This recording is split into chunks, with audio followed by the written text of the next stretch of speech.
Do you consider yourself a high achiever? Smart, driven, highly successful? I am so excited to have you. My name is Julia Arndt and I'm the host of the Stress Podcast. I will help you develop your stress resilience the same way you've developed your workplace superpowers. Learn peak performance tools to thrive at work and in your personal life. Let's get started.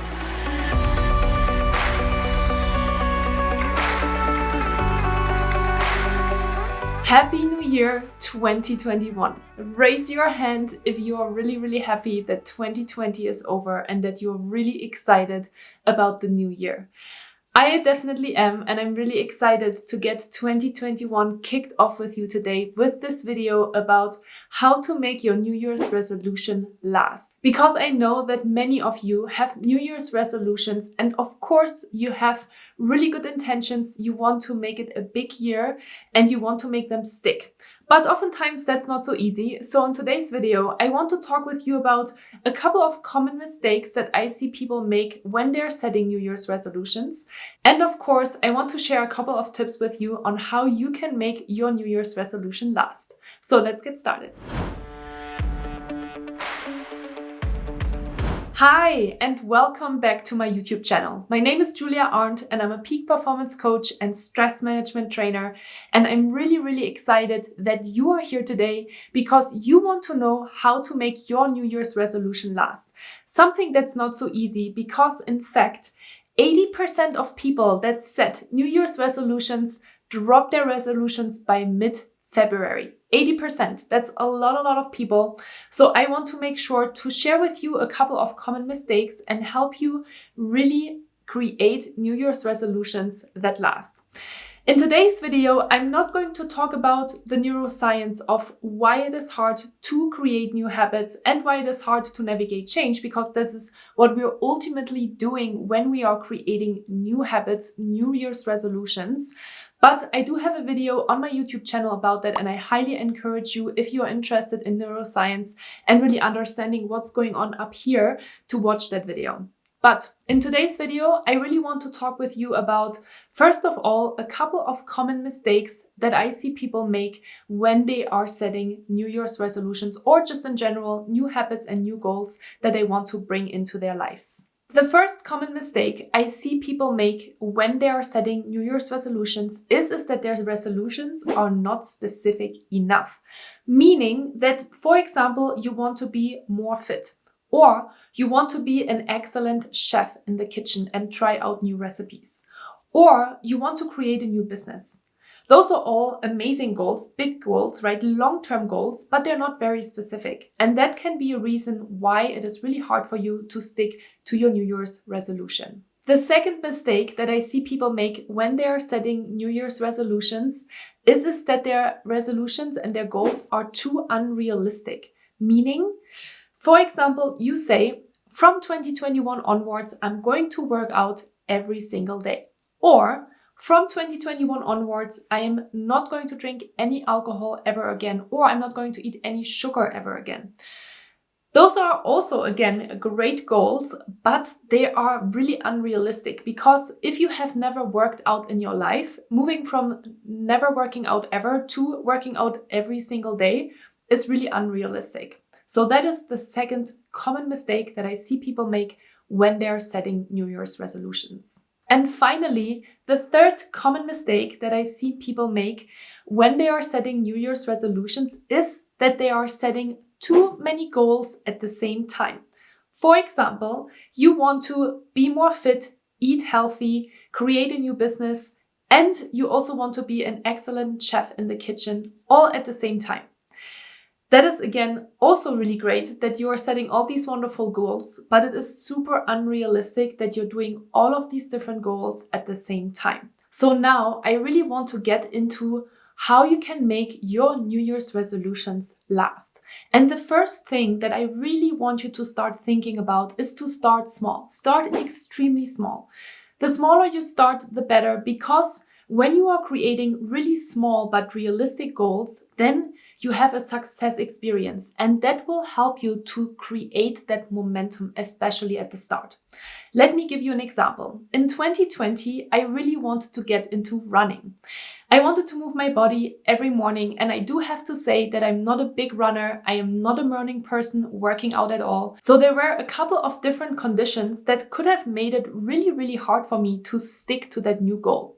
But I made it super, super small in order to be successful with that goal in the first place. So at the beginning, I went outside for 10 to 15 minutes running. I didn't set the goal to run every day. I didn't set the goal to run 3 miles a day. My goal was to just get outside 10 to 15 minutes every single morning. And I did that. And it felt super, super accomplishing. And I did that, in fact, for a couple of weeks before I increased the intensity of my runs. And that was really helpful because at the beginning, for me, just going outside the house and moving my body for 10 minutes was a big achievement. And that's how I want you to start thinking about this as well. No matter what kind of goal you have, make sure that you're starting extremely small, but that you do something, because action is the key word here. And you need to start getting into action in order to really make a change in your life, okay? The second tip that I want to share with you is that I would highly encourage you to just set one goal per month, or even just one goal every 2 months. We talked about this earlier when we were talking about the common mistakes, that oftentimes people set too many goals at the same time and then they don't really know where to start, and it's just too difficult in general. Instead, I encourage you to just set one goal per month or every 2 months. Why? Because on average, it takes 66 days to stick to a new habit or to create a new habit. So you want to give yourself time to really get used to this new rhythm.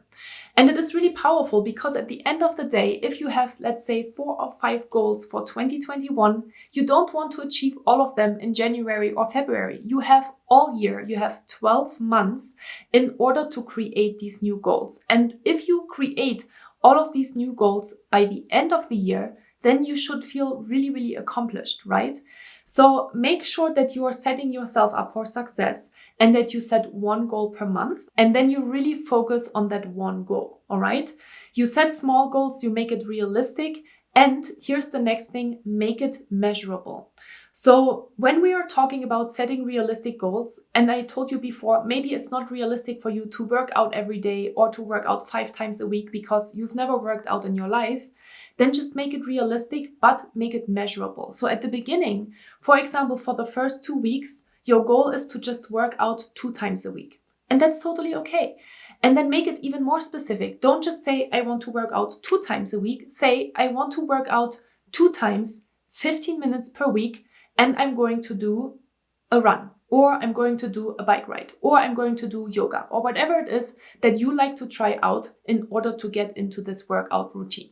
Do you see what I'm saying? Super, super simple, but we oftentimes forget how we are getting to these goals. So you need to break them up, make them actionable, make them realistic, make them measurable, which is also SMART goals, something that you can also learn about in the other video that I mentioned at the beginning of the video.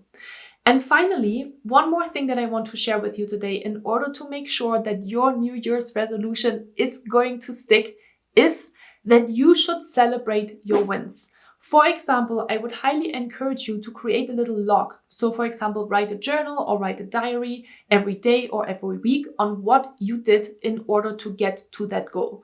Because that keeps you accountable, that keeps you a little bit more committed, because obviously you want to make sure that you are sticking to these things. Or you could set up a calendar, for example, and every time you, for example, went for a run or you did something that was part of your goal, you can make a little cross in the calendar so you know you actually did it. So these little gamifications can really help you to be more committed and to feel more success while working on your new goals. And I also find it super, super helpful to have an accountability buddy, to be committed to somebody and to tell somebody, hey, I'm going to do this. Please keep me accountable, because you are 60 to 80% more likely to stick to your goals if you have somebody that is checking in with you. That is why coaches nowadays are really, really popular, because they basically help their clients achieve their goals. Super, super simple. So I hope this was helpful for you. Leave me a comment down below, because I do want to know what your New Year's resolution is for 2021. what are your goals, share them with us, and let's be accountability buddies for each other. I'm really excited to hear what you have planned. I have definitely a lot of different goals. For January, my goal is to not drink alcohol and to not eat any sugar. Those are my 2 goals in January 2021, and I'm excited to see what your goals are. So, thank you so much for watching this video. Give me a thumbs up if you liked it, and I hope to see you in the next one.